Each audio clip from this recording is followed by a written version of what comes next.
আসসালামু আলাইকুম, সবাই কেমন আছেন? আশা করি সবাই ভালো আছেন। আলহামদুলিল্লাহ আমিও ভালো আছি।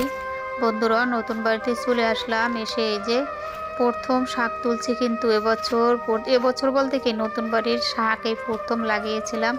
নিজ হাতে লাগিয়ে তোলার মজাটা আসলে অনেক অনেক আনন্দের ব্যাপার। অনেক ভালো লাগতেছে। শাক তুলতেছি, পালং শাক। তা বন্ধুরা, খাওয়ার মতন হয়ে গেছে। যেটা যেটা বড় আছে সেগুলো তুলে নিচ্ছি, আর যেখানে যেখানে একটু ঘন বেশি সেখানে তুলে দিচ্ছি। তাহলে বাকিগুলো যেগুলো ছোট আছে সেগুলো আবার ভালোভাবে বড় হয়ে যাবে তাড়াতাড়ি, সেজন্যই ফাঁকা করে দিচ্ছি।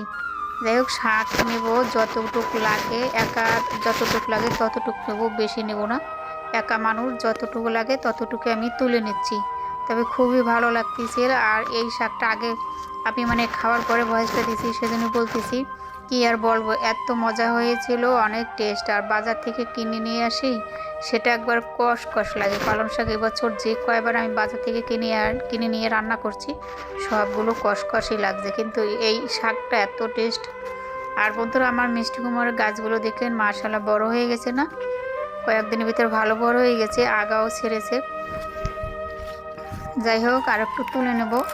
আর লাল শাকগুলো বেশি এখনও বড় হয়নি, মাঝে মাঝে বড় হয়েছে, মাঝে মাঝে হয়নি বড়। যাই হোক, তা বন্ধুরা, শাক তুলে নিয়ে বাসায় চলে আসলাম। দেখাই আপনাদের কতগুলো শাক নিয়ে আসছি, বেশি নিয়ে আসিনি কিন্তু। আজকের ভিডিওটা বন্ধুরা খুবই ছোট কিন্তু। আর যারা এই ভিডিওটি দেখতেছেন এখনও লাইক দেন নাই, সবাই একটা লাইক দিয়ে দিন। যারা নতুন বন্ধুরা আমার ভিডিওটি দেখতেছেন, এখনও চ্যানেলটি সাবস্ক্রাইব করেন নাই, যদি ভালো লাগে আমার ভিডিও দেখে চ্যানেলটি সাবস্ক্রাইব করে পাশে থাকবেন। আর বন্ধুরা, আমার ভিডিওটি ভালো লাগলে শেয়ার করে দিবেন। যাই হোক, আর সবাই একটা করে লাইক দিয়ে দেবেন, সুন্দর সুন্দর কমেন্টস করবেন। তা বন্ধুরা, শাকগুলো পরের দিন সকালবেলা কাটতে বসে গেছি আমি। আর হচ্ছে সরি, শাকগুলো সকালবেলা, ওটা হচ্ছে বিকালে আমি ঘরের ওইখানে গেছিলাম, বিকালে আসতে আসতে সন্ধ্যা হয়ে গেছিলো আমার। আর পরের দিন সকালবেলা এই যে আমি শাকগুলো কাটতে বসে গেছি। কেটে তারপর বন্ধুরা আমি আবার বাজারে চলে গেছিলাম। বিড়ালের মাছ একেবারে নেই, আর আমি পালং শাকগুলো রান্না করব সেই জন্যই বাজারে গেছিলাম মাছ নিয়ে আসতে। তাই বন্ধুরা, আমি বড় একটা রুই মাছ নিয়ে আসছি। আর বিড়ালের জন্য 1 কেজি খয়রা মাছ নিয়ে আসছি। আমরা খয়রা মাছ বলি, আপনারা কি বলেন জানি না। একটা দিয়েছি ওকে, কারণ করবো, তারপর হচ্ছে সেদ্ধ করতে সময় লাগবে। আর খয়রা মাছটা হচ্ছে আমার বিড়ালে, খয়রা মাছটা এমনি কাঁচাও খায়। যাই হোক, করে একটা দিলাম, খাচ্ছে। আর বাজার থেকে আর নিয়ে আসছি বন্ধুরা বেগুন, আর ছোটো একটা লাউ নিয়ে আসছি, আর হচ্ছে কাঁচামরিচ নিয়ে আসছি। এই হচ্ছে আমার বাজার বন্ধুরা।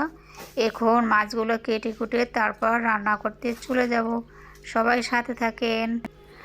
তা বন্ধুরা, কাটাকুটি শেষ, সব মাছ কেটে ফ্রিজে রেখে তারপর রান্না করতে চলে আসছি। আর রান্না করার জন্য মাছও কিন্তু আমি তেলে ভেজে নিয়েছি, সেটা শেয়ার করলাম না, সরি। আর হচ্ছে বন্ধুরা, আমার হচ্ছে গ্যাস শেষ হয়ে গেছে। গ্যাসটা শেষ হয়েছে 3-4 দিন হয়ে গেছে। তবে একা মানুষ, সেই জন্য আর গ্যাস আনি নেই, পরে আনবো। আর এই যে আমি কারেন্টের চুলায় রান্না করতেছি। তা বন্ধুরা, শাকটা রান্না করে তারপরে এই যে বন্ধুরা দেখেন, এখানে আমি আবার মাংস রান্না করতেছি। মাংসটাও কষানো প্রায় হয়ে গেছে। এর ভিতর হচ্ছে আমি টমেটো দিয়ে দিচ্ছি, পাকা টমেটো দিয়ে রান্না করতেছি। যাই হোক, এই যে আমার শাক, রুই মাছ দিয়ে আমি শাক রান্না করছি, পালং শাক, আর আলু দিয়েছি। আর হচ্ছে এই যে আমার মাংস রান্না। আজকে মাংস রান্নাটা অনেক সুন্দর হয়েছে। সেদিনে মাংস রান্নাটা একটু ঝোল বেশি হয়ে গেছিলো, আজকে একবার খুব সুন্দর, একবার ভুনো ভুনো হয়ে গেছে। যাই বন্ধুরা, এখন খাওয়ার জন্য ভাত বেড়ে নিচ্ছি। তা বন্ধুরা, যারা আমার ভিডিওটি দেখছেন তাদেরকে অসংখ্য ধন্যবাদ। তা বন্ধুরা, আবার আসবার একটা ভিডিও নিয়ে। আল্লাহ হাফেজ।